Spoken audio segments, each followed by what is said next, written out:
I'm Harland, and this is my podcast. Welcome to another episode. Thanks, everybody, for tuning in. What the hell is going on? I've been gone for a while. If you watched my last video, I mentioned how I went on vacation and then immediately got sick when I came home for like a week, and it was brutal. And so I'm back. I'm better than ever. Kinda. Every week I do one of these. There's just so much stuff that I could potentially talk about. This last week we had the Gen Z stare, which I don't even know what it's supposed to be anymore, because initially I guess it was like people were saying that it's when you ask Gen Z a question and they just stare at you like they don't know what language you're speaking. But then Gen Z was saying that it's actually not. It's the Gen. I don't even know. I don't even know anymore what the Gen Z stare is. I don't care anymore. It's a stupid, pointless, again, like trying to get this war between millennials and Gen Z to happen. And when we really got to come together, everybody, okay? The world is fucked right now. We can't have intergenerational civil wars happening on top of the civil war that's already going on. And then, what was the other thing? There's that photo of Trump's cankles from a soccer game or a football game or some sort of sports match. And then they came out immediately afterwards and said, he's just got bad veins. He's got a vein condition. VAIN.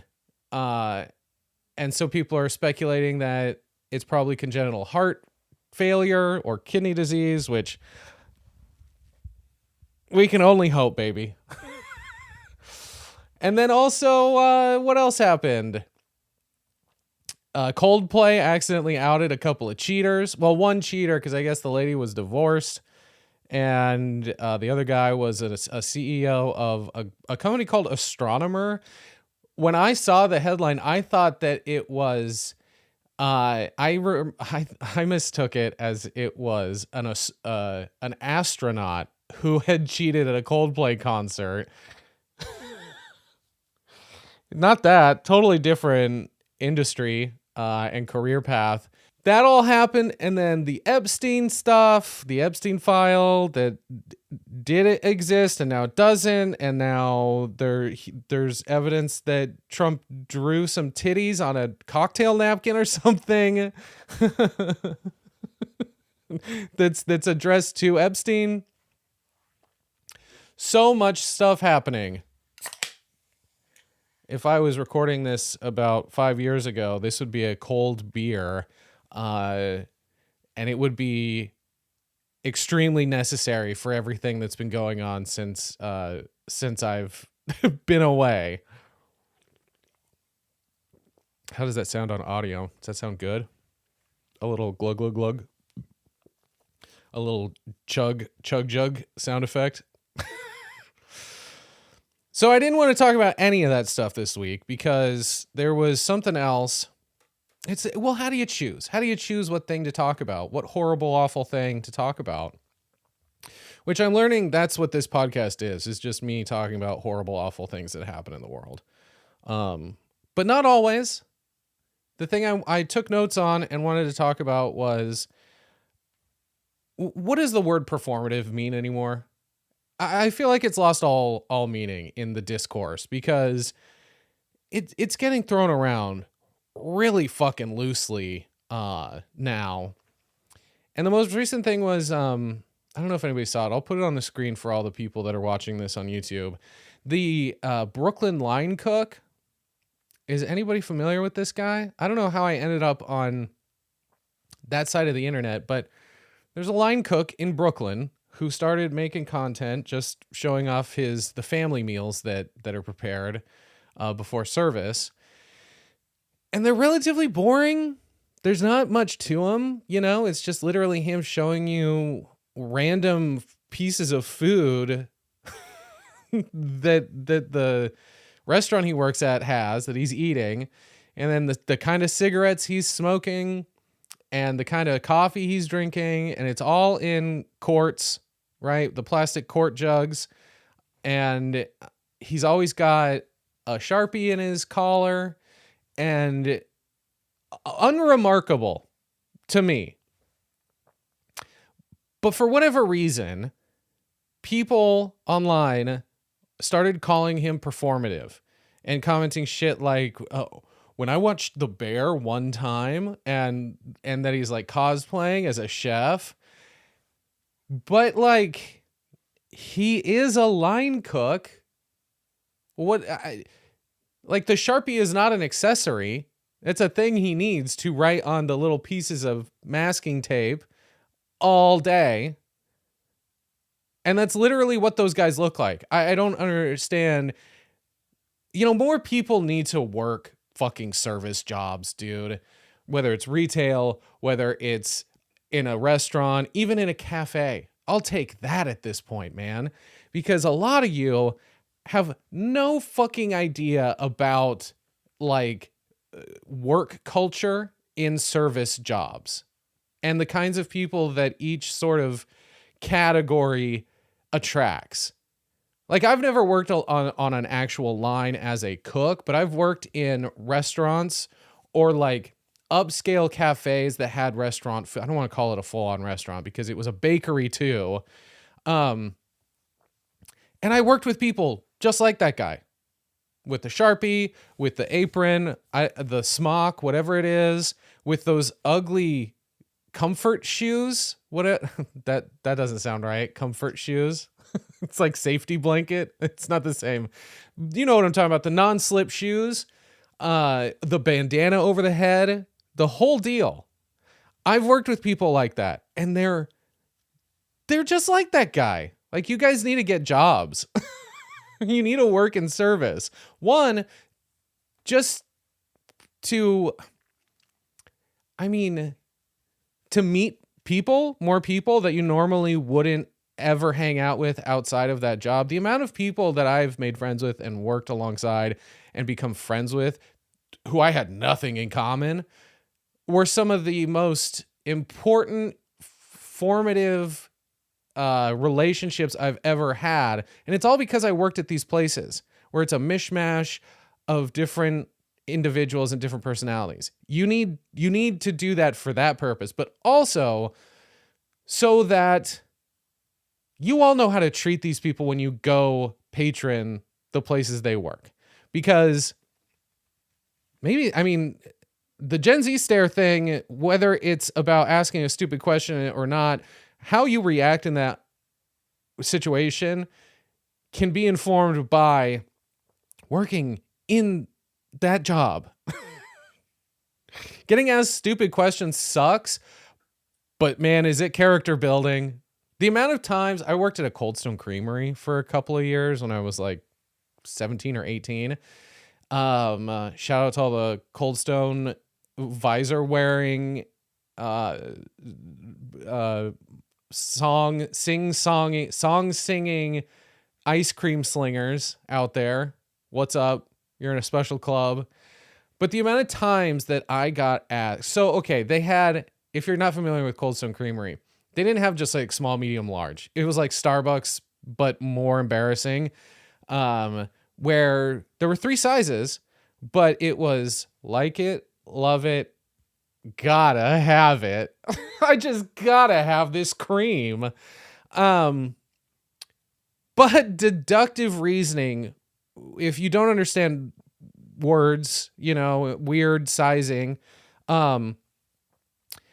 you would assume that the one in the middle is the medium size, right? The amount of people that would come in and stare me dead in the eyes and then look at the sizing, because we had the 3 sizes out displayed, look at the sizing, look back at me, sizing me, and just go, which one's the medium? Brother. It's the one in the fucking middle. I don't care if it's called a love it. It's the one in the middle. Is it the big one? Why would it be the biggest one? Doesn't make any sense, you fucking idiot. Anyway, so I also think a lot of these people that were like criticizing this line cook were, it's like the only thing you know about the restaurant industry is from the show The Bear. Like, it's so embarrassing that that's where your knowledge base is coming from. I mean, like, they hired Maddie Matheson as a consultant on the show, who also, I mean, he doesn't look like him physically, but he's got the same vibe and attitude as him. He's just covered in tattoos and he's much larger of a guy, right?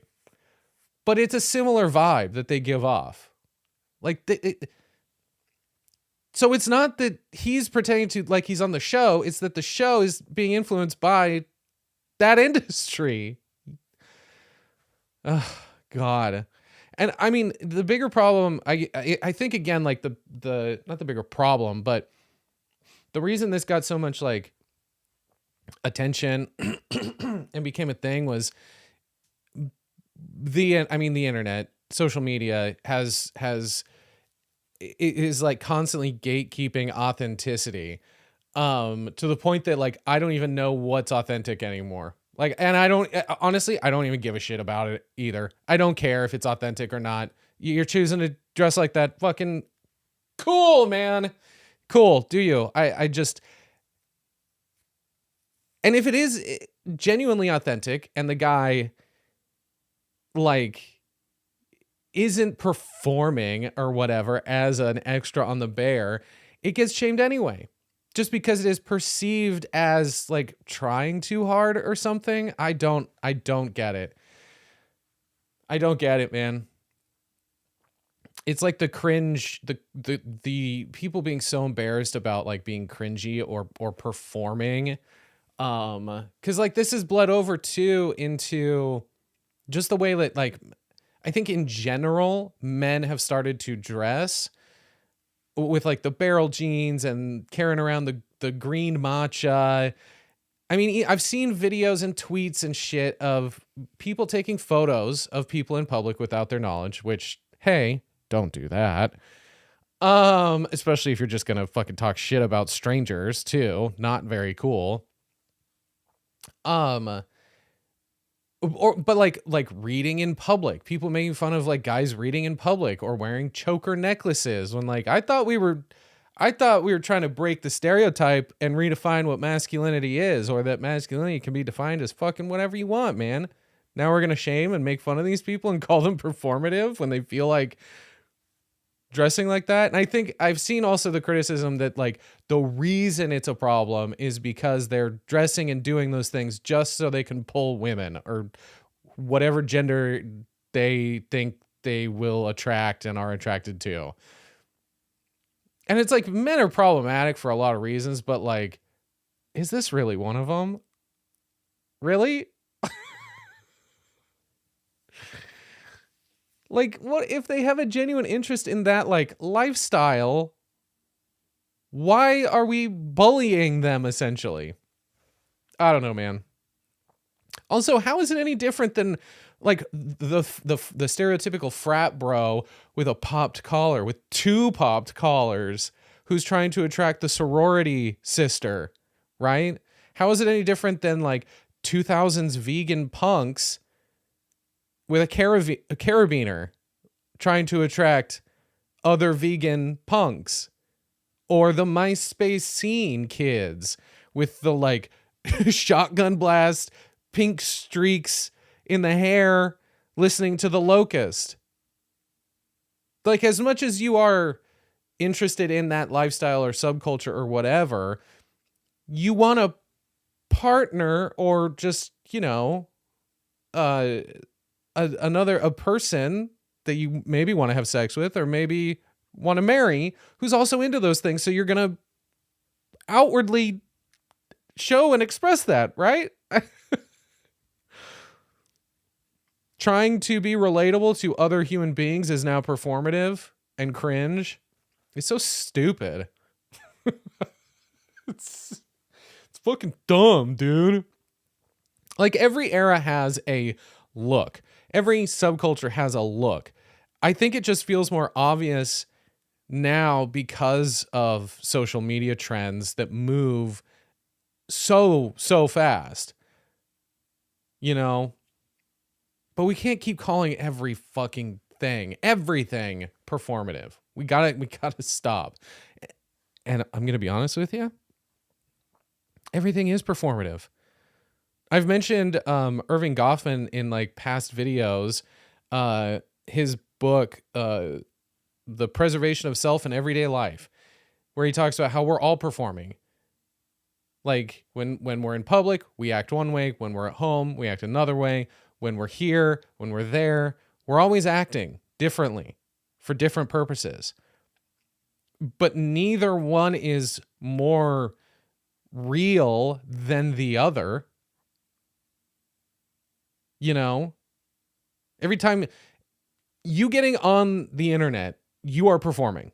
If you're posting anything on the internet, you're performing. If you're engaging with anything on the internet, you're performing. Do you think trolls who get in the comments and talk shit about other people would act the same way in real life in front of that person? Fucking nope.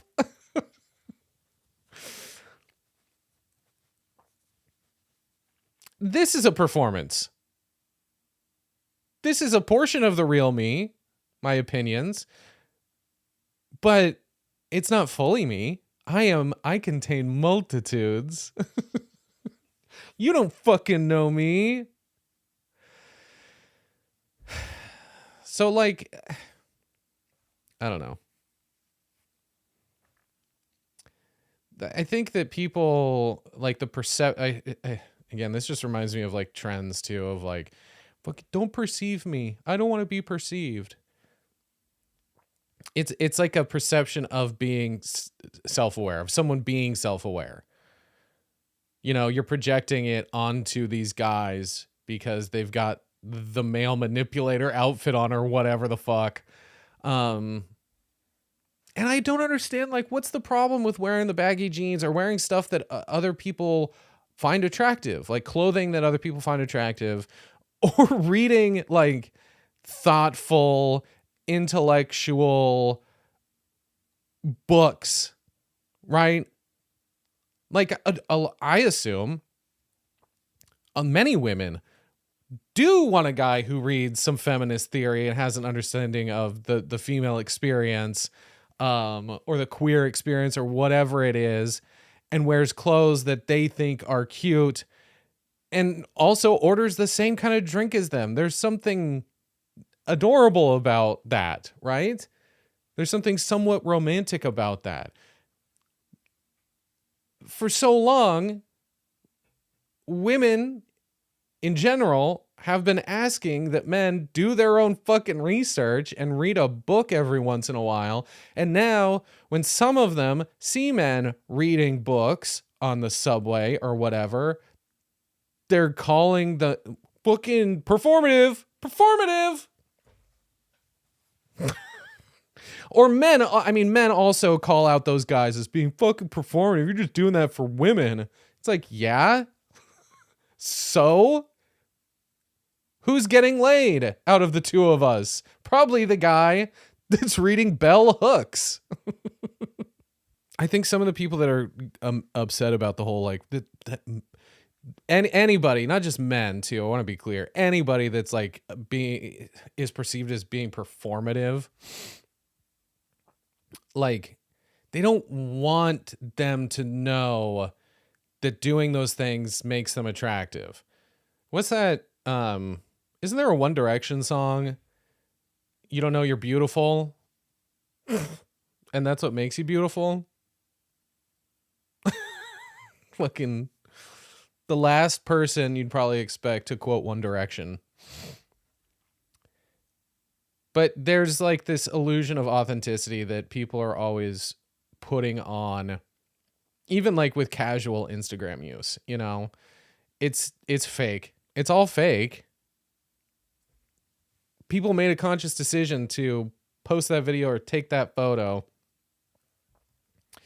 To the point, and I've talked about this in another video too, like the like how the culture and like social media use has shifted from the perfectly curated, you know, fucking hot dog knees photos that people posted, or pulling, like holding your hand as your partner pulls you kind of photos that are fucking edited all to hell in like Lightroom, to the more like, you know, random, that's so random, grainy 240p selfies, or photos of a fucking pigeon on the side of the road. It's changed from the curated to the like authentic, but now we're seeing through the authentic and the effort that it takes, that now looks like there's effort. It's a fucking Ouroboros, man. That's what I'm trying to say. It's an Ouroboros. Like, effortlessness has become cringe, and the cycle will eventually start over. We're gonna bring back 2013's like Instagram posts where everybody wanted to live out of the back of a van and go camping in the woods. The fuck was that about? No, thank you. I'd like room service, please.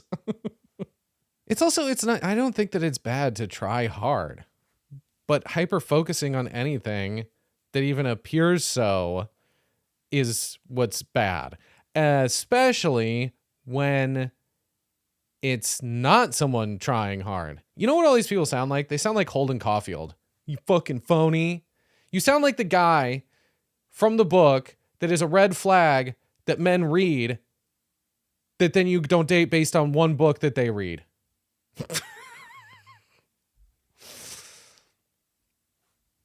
It could also be a lot worse, man. He's reading feminist theory on the F train. He could be reading Mein Kampf. Or a highlights. Like, at least he's trying to align with something that's like thoughtful and relatively progressive,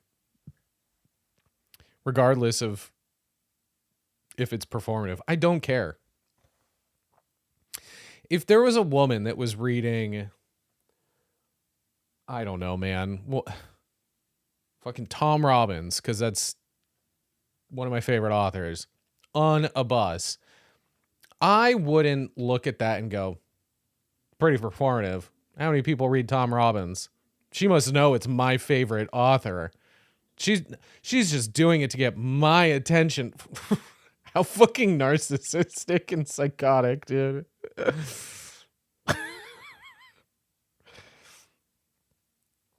I think the real cringe thing is pretending like you're not also doing this at some point throughout the day. And the fact that the word performative has now become like a pejorative term is crazy. It's wild. Millennials are cringe. I mean, we are cringe. It's fine. We just need to accept. Jesus, what am I doing with my hair? We're cringe. It's fine. Just let people be cringe. Stop conflating cringe with like being performative, you know? Also, the stuff that we're judged for as being cringe, like Gen Z has brought back and made like cool, like low-rise jeans and like the entire 2000s aesthetic. You've gentrified this. You've caused this. You've made baggy Jinko jeans and painting your nails and wearing a choker cool. We didn't do that. I mean, I guess we kind of did. Maybe is that what the problem is that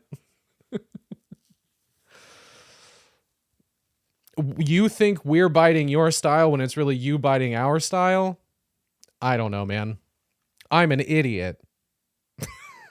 I don't know if this relates. I was thinking about this, and then I remembered seeing the other crazy. Okay, this is the thing that, boy oh boy, Greg Gutfeld. Anybody familiar with him? I think Fox News was trying to set him up as like their version of like I don't know, Jon Stewart and giving him a comedy news show, biggest fucking air quotes in the world. And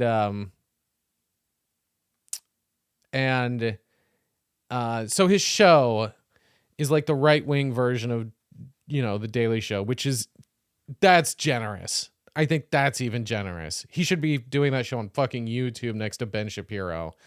But there was a segment that was going around recently, again, just the other day, in a week full of horrific, weird things. He tried to make the comparison that the N-word is to black communities as Nazi is to the right wingers. I don't want to call it a community. I know it is, but I don't know. It feels like it gives it too much credence. And saying that we should just reclaim Nazi. We should reclaim the word Nazi. He also said some crazy, just like out of touch, out of date shit. Like he said, because he's talking about like reclaiming it, right? And he says at one point, we need to learn from the blacks. Yikes. And then they proceed to go on like they start riffing, man, because they're comedy fucking geniuses, and they're making comparisons like on how to use it in what are, I think, generally associated with like as black phrases, as black community, like black. Jesus, now I sound maybe kind of racist. But inserting it into phrases where the N-word is usually used, like "What up, my Nazi?" Nazi, please. It's just like not how that works. I mean, he can do it. He did it. I'm just paraphrasing, by the way. I'm just quoting what he said. So nobody fucking come after me. But a little history lesson. The N-word is a slur. Nazi, not a slur. Like, these people are so dumb or willfully ignorant that they don't want to accept that the N-word is not, it's not like a fun, I mean, it is now, but it wasn't historically. It has been reclaimed because it was a word used to dehumanize black people based on their race, which is something you don't get to change or decide to be. But you can choose to be a Nazi. That's a choice. That's different. Like, initially, people weren't calling the Nazis because they thought it was, it's going to fucking hurt their feelings if they called themselves that from the beginning, dude. And they also probably used whatever the German equivalent of the N-word was while murdering millions of people. It's not the same. It's a political identity that's, again, rooted in genocide and racism and white supremacy. You can't swap that out with the N-word of all things. Insane. Also, they're just openly admitting that, like, yeah, we're Nazis. Yeah, we're racist, genocidal lunatics who are probably also anti-Semites, even though they'll probably go on their shows and say how, and also be Islamophobic to justify their being, well, the Jews are good, but then in the same breath say some wildly anti-Semitic shit. So that's the part of United States history that we're in, is white supremacists actively just being like, yeah, we're Nazis, fuck it, who cares? Tired of hiding, tired of denying it and asking you stop calling us Nazis. Yeah, we're Nazis. We are. But they're not, it's not reclaiming it. It's just them admitting that they are and have always been that. It's different still. I mean, him using the term the blacks is, I can't believe it. I mean, I can, but like, I don't want to. You know what I mean?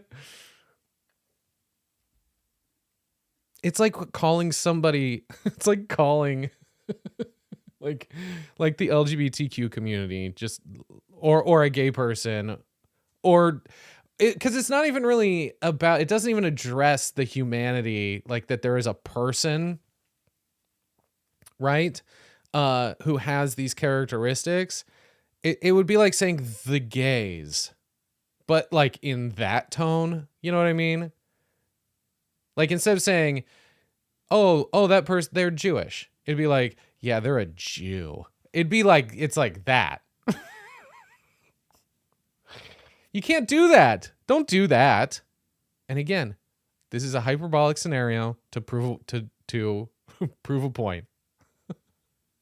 That's not how I talk to people, and I'm only saying it now, again, with giant air quotes around my head. So yeah, I mean, it's problematic for a couple of reasons. I guess to like really, let's break it down, is the sheer amount of just like logical fallacies that exist within that whole segment on Gutfeld's show. Obviously it's a false equivalence, right? Pretending like the two things are like when they are not like or comparable.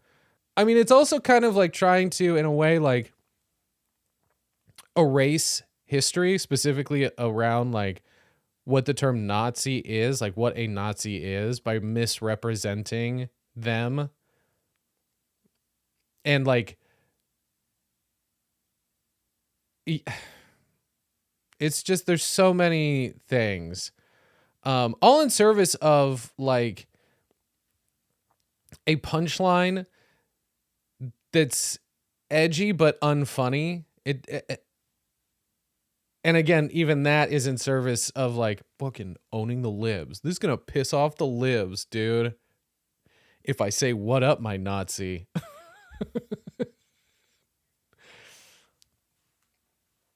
Like, I don't even think he thinks that it's that funny. I think it's literally, and this goes for all of these conservative type people who think they're fucking smarter and funnier than they are. Most of the time, whatever they're saying, whether they're trying to be funny or make a point, it's all so single-minded in like, we gotta own those fucking far-right, leftist, communist, fascist vegans. I don't even know what I'm saying anymore. What up, my Nazi? Like, these people are not the victims. Like, saying like, oh, we should gotta reclaim the word Nazi. They're also doing that because like they think, or just say because somebody else told them to think and say these things, that like they're the victim in all of this stuff. Fucking my free speech is being infringed upon. You can't say anything anymore. Superman, he's fucking woke. I hated that movie, and saying I hated it, fucking, oh, you're trying to censor me, dude. But it always also comes down to like them thinking that they're the persecuted ones. And so when they see like, you know, like the black community reclaiming the word Nazi, or the gay community reclaiming the F word, I almost said it. Ooh. Reclaiming the word but when they see those communities reclaiming these words that have historically been used to dehumanize them, and they think that they're also being dehumanized and persecuted, they think that then gives them the right to do the same thing, but with a word that they just are and have always been. It's extremely disingenuous. I put this on Threads the other day. I just made a post that just said the silent majority sure is loud as fuck, and it's these people. These people. Shut the fuck up. You know, there's that Bo Burnham bit where he's sitting on the stool and inside, and he's just saying, like, can anyone anywhere just shut the fuck up? I think I would like to amend that to, can any conservative, can any right-wing Republican GOP member anywhere just shut the fuck up for any amount of time? Do we need your bad jokes? Do we need your, constant complaining about how fucking I'm being persecuted? White people are the most persecuted group of people on the planet, even though we're also the majority. Shut the fuck up. Shut up. All of these right-wing lunatics have what is it called? An oppression kink. I also think it's funny too that these people like Greg Gutfeld and Ben Shapiro and who's the other one that was like, he tried to be a stand-up comic and failed. They all come from like a failed arts background because their thoughts are bad. And like the moment they get a platform or an opportunity to like jump back into that, oh, maybe Fox will give me the Daily Show equivalent and I can test out those jokes that didn't work 20 years ago on some basement comedy show. But all they've got is being edgy and saying offensive shit. They're not culturally savvy at all.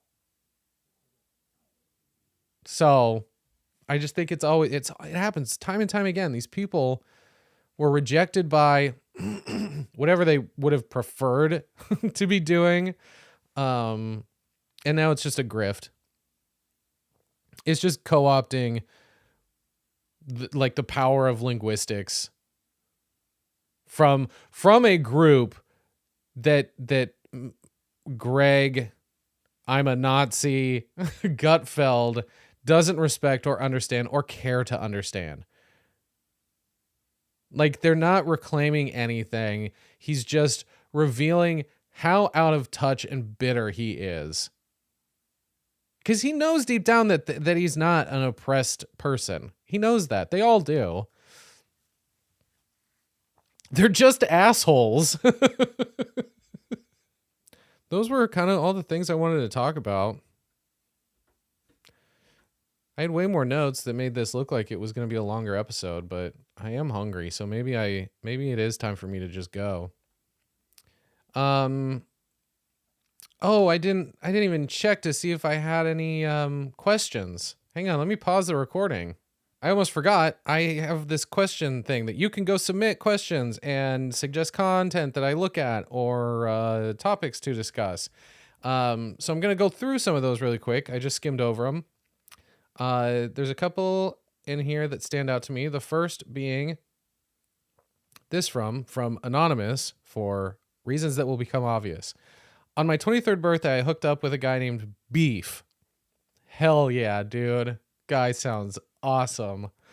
And then subsequently shit my pants. My birthday gift that year was learning that everyone has a story that involves shitting themselves. What's yours? That's horrifying. Where did you shit your pants? Where were you? You hooked up with Beef and then made your own beef. I want more details, but I don't want more details, obviously. But I do want to know, in the bed, standing up, in the bathroom, were you cleaning yourself off? Why all of a sudden did the urge to shit after sex hit you? Was it that bad? If sex is so bad, can you just spontaneously shit? Is that what happened here? I mean, you fucked a guy named Beef. So it could have been. Or was his name just lingering in your head and that made you gross and then your tummy got upset and then you shit? I do have a shitting my pants story. I think, I have two. God, should I put these on the internet forever? I won't. Okay, I'll tell the first shitting my pants story because it's a little more innocent. I was in middle school, I think, and I was on lunch, and we were sitting at the lunch table having our, I don't know what it was, slop, which is not what made me shit my pants because it had just entered my body. And I remember sitting there with some friends and somebody made me laugh so hard that I shit. My laugh made me shit. My stomach, you know when you laugh really hard and your abs just, I think that went straight to my asshole and I shit my pants and immediately stopped laughing. That ended the good times that we were having. And I excused myself quietly, went to the bathroom, took off my underwear in the bathroom in middle school, threw them the fuck away. Or did I throw them away? Or I must have thrown them away.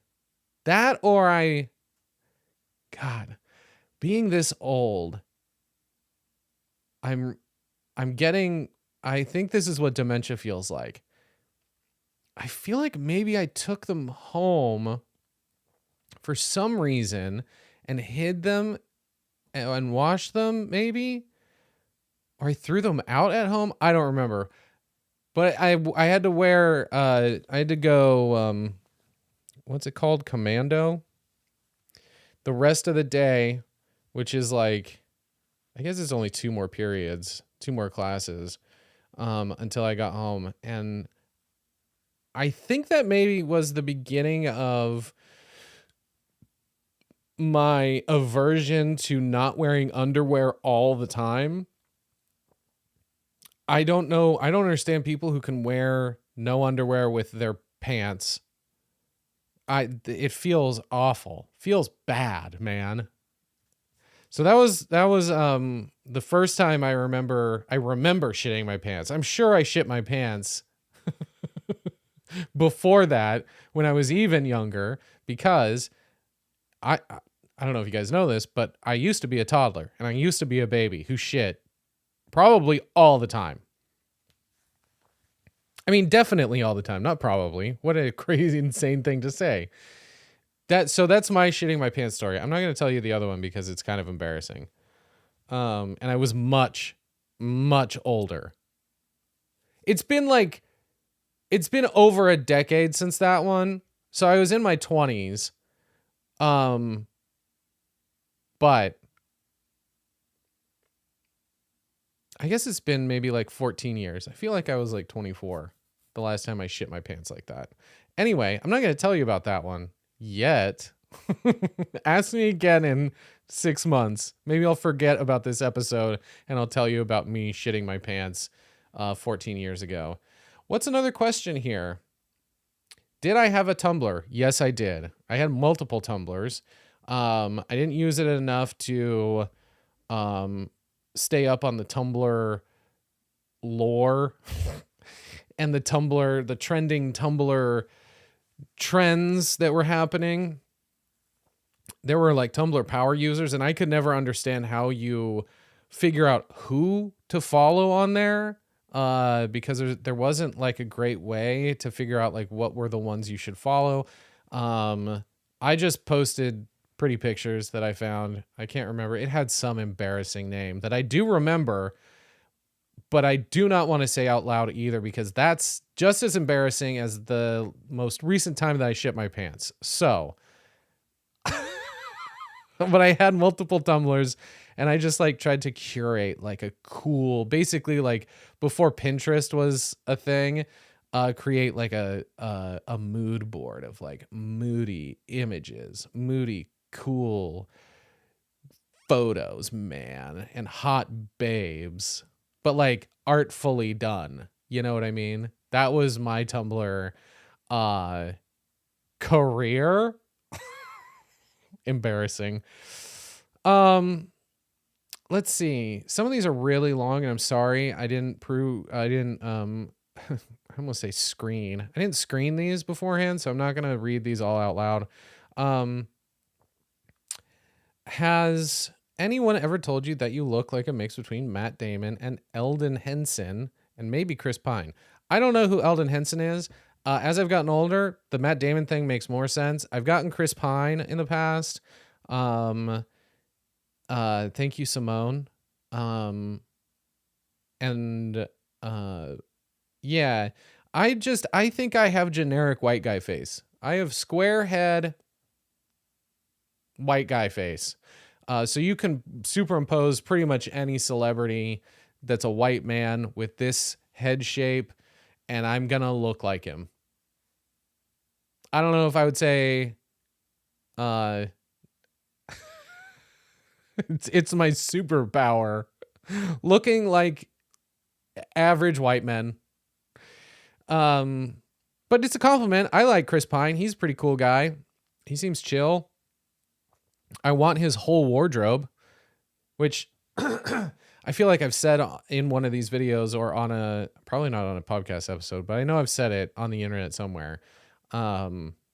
Speaking of hot white dudes, hot white celebrity men, I just watched an interview with Lee Pace on Seth Meyers, and god damn, he is a specimen, isn't he? He's just so cool, and I want to be like him when I grow up. Man, that Lee Pace, huh?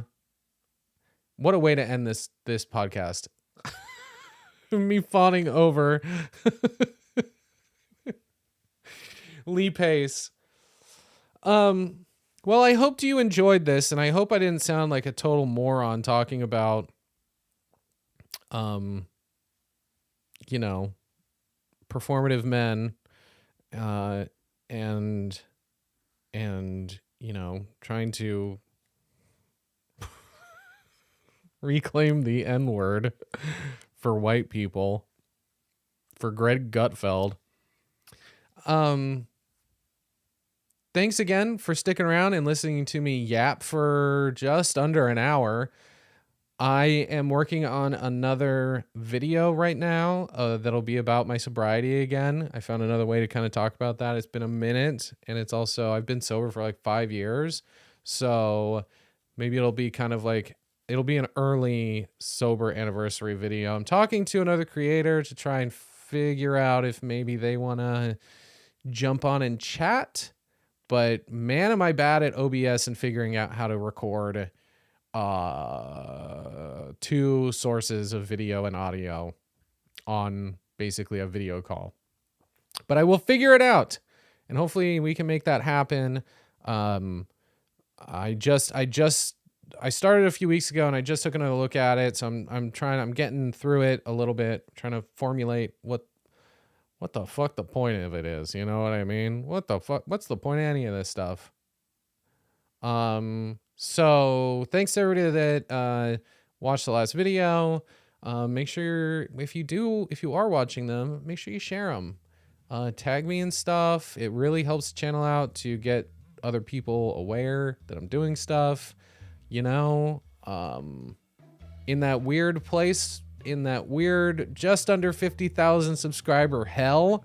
That Sabrina Carpenter podcast episode, by the way, a little inside baseball for everybody. A lot of people did not like that. They did not give a fuck about me talking about Sabrina Carpenter. So I was like losing and gaining and losing subscribers. I haven't moved. I haven't seen any growth basically in like a fucking month. But I'm not going to stop talking about stuff I want to talk about. And sometimes it's going to be about Sabrina Carpenter. You know? Is that too desperate and pathetic for me to say? I don't care.